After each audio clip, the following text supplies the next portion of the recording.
ಕೆಲಸ ಮಾಡೋ ಜಾಗದಲ್ಲಿ ಅನ್ಯಾಯ ಆಗ್ತಾ ಇದೆ ಅಂತ ಆರೋಪವನ್ನ ಮಾಡಿದಂತಹ ವ್ಯಕ್ತಿ ಏಕಾಏಕಿ ನ್ಯಾಯಕ್ಕಾಗಿ ಮೊಬೈಲ್ ಟವರ್ ಅನ್ನ ಹತ್ತಿ ಕೂತಂತಹ ವಿಚಾರ ಕಂಡು ಬಂದಿದೆ. ಮೊಬೈಲ್ ಟವರ್ ಅನ್ನ ಏರಿದ್ದಾನೆ ಆ ವ್ಯಕ್ತಿ, ನ್ಯಾಯ ಬೇಕು ಅಂತ ಕೇಳ್ತಾ ಇದ್ದಾನೆ. ಆತನನ್ನ ಕೆಳಗಿಳಿಸೋಕೆ ನಾನಾ ಕಸರತ್ತನ್ನ ಪಾಪ ಅಲ್ಲಿ ಸಿಬ್ಬಂದಿಗಳು ಮಾಡ್ತಾ ಇದ್ದಾರೆ. ಏನೇ ಮಾಡಿದ್ರು ಆತ ಕೆಳಗಿಳಿತಾ ಇಲ್ಲ. ನೀವು ದೃಶ್ಯಾವಳಿಗಳನ್ನ ನೋಡ್ತಾ ಇದ್ದೀರಾ. ಆತ ಕೆಲಸ ಮಾಡೋ ಜಾಗದಲ್ಲಿ ಆತನಿಗೆ ಅನ್ಯಾಯ ಆಗಿದೆ ಅನ್ನೋದು ಆತನ ಆರೋಪ. ಹಾಗಂತ ಮೊಬೈಲ್ ಟವರ್ ಏರೋದು ಪರಿಹಾರನ ಗೊತ್ತಿಲ್ಲ.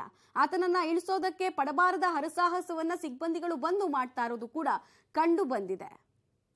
ಮೈಸೂರಿನ ವರುಣಾ ಗ್ರಾಮದಲ್ಲಿ ಈ ಘಟನೆ ಆಗಿರೋದ್ರ ಬಗ್ಗೆ ಮಾಹಿತಿ ಲಭ್ಯ ಆಗ್ತಾ ಇದೆ. ನೀವು ದೃಶ್ಯಾವಳಿಗಳಲ್ಲಿ ಕೂಡ ಗಮನಿಸ್ತಾ ಇದ್ದೀರಾ. ಆತ ಹೇಳ್ತಾ ಇರುವಂತಹ ವಿಚಾರ, ಹಾಸನದ ಶುಗರ್ ಫ್ಯಾಕ್ಟರಿಯಲ್ಲಿ ನನಗೆ ಅನ್ಯಾಯ ಆಗಿದೆ ಅಂತ ಹೇಳಿ ಸಿಟ್ಟಿಗೆದ್ದಂತಹ ಯುವಕ ಬೀರೇಗೌಡ ಮೊಬೈಲ್ ಟವರ್ ಅನ್ನ ಏರಿ ಕೂತು ಬಿಟ್ಟಿದ್ದಾನೆ.